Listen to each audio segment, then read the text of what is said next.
अच्छा, ये है Barrett M107A1 जो यूएस आर्मी की डेजिग्नेशन है, और जो Barrett की अपनी डेजिग्नेशन है वो है M82। ये स्पेसिफिकली A1 टाइप है। 50 कैलिबर की गोली ये फायर करती है। 50 कैलिबर की गोली इज ये तो बेसिकली एक मशीन गन की गोली है, लेकिन ये अपने हाथ के साथ कंपेयर करके दिखाएं जरा।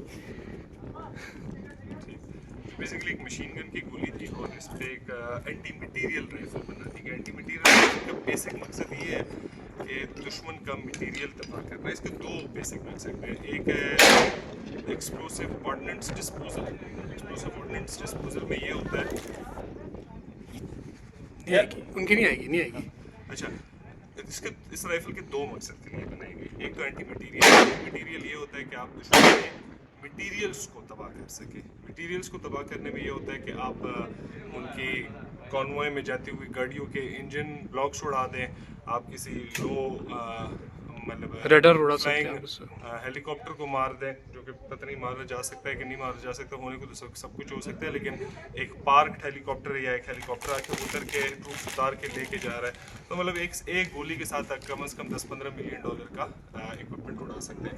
फिर ये जनरली जो लाइट आर्मर्ड व्हीकल होते हैं उनसे गुजर सकती है ये वाली गोली, तो इट्स अ गुड राइफल। दूसरा इसका हाँ मकसद ये था EOD, एक्सप्लोसिव ऑर्डिनेंस डिस्पोजल। आपने कहीं ट्रेनिंग की, वहाँ कुछ ऑर्डिनेंस डट हो गया, एक्सप्लोड नहीं हुआ, शैल हुई रूम, तो फिर आप इससे उसको मार के एक्सप्लोड करते हैं ताकि ट्रूप्स को जाके उसके ऊपर एक्सप्लोसिव रख के फाड़ना ना पड़े। बाकी ये सेमी ऑटोमेटिक है, इसके 5 और 10 राउंड की कैपेसिटी होती है।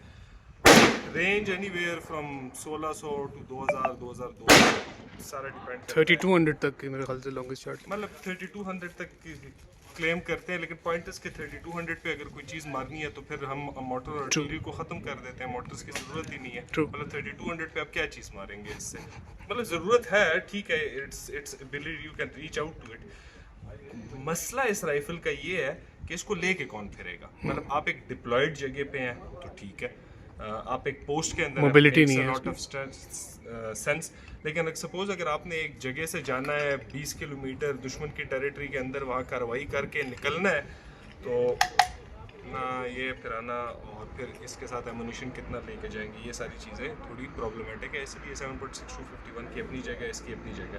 बाकी इसका ये बाइपॉड है, ठीक है ये recoil operated rotating bolt. Recoil operated ये होता है कि जब फायर होता है तो बैरल पीछे आती है, पूरा रिकॉइल मैकेनिज्म को अनलॉक करती है और रोटेट करती है। The whole thing is driven by the recoil of this weapon. बाकी ये कि इसके अंदर मोनोपॉड भी लग जाता है, इसका मोनोपॉड भी है, मोनोपॉड भी लग जाता है। मोनोपॉड इसका फ़ायदा ये होता है कि आप इसको अच्छी तरीके से एडजस्ट कर सकते हैं, एलिवेशन और वगैरह, फायरिंग में काफ़ी ईज़ होती है। ये भी लगा के फिर दिखा देंगे। और फिर ये कैरिंग अटैचमेंट भी लग जाती है। ऊपर एक थ्रू आउट पिकेटिंग रेल है, उसके अंदर ही आयरन साइट है। इस पे आप ऑप्टिक्स लगा सकते हैं और इसकी अपनी फ्रंट और रेयर साइड भी एग्जिस्ट करती है। बाकी कैरिंग स्लिंग वगैरह भी है। नॉर्मली तो I don't know how won't carry it on a sling, लेकिन ठीक है, ड्रैग बैक शैग बैक के अंदर है, लेकिन स्लिंग होनी चाहिए। और बैरल हैवी फ्लूटेड है। हाँ, बैरल फ्लूटेड है। नेचुरल फ्लूटिंग इस वजह से है क्योंकि बैरल वेट बहुत थोड़ा भारी है, कम इसको थोड़ा लाइट वेट करना, तो इसलिए फ्लूटिंग कर दी गई। ज़्यादातर लोग ये समझते हैं कि फ्लूटिंग से पता नहीं बैरल कोई ज़्यादा रिजिड हो जाती है, नहीं, फ्लूटिंग से लाइट वेट वेट होती कम है, रिजिडिटी सिलेंडर की ही ज़्यादा होती है। बाकी इसका बाइपॉड इस काफ़ी सेंसिबल, लोडेड, इसके ऊपर नीचे अटैच हो सकती है, तो इट्स अपने मकसद के लिए बहुत अच्छी राइफल है।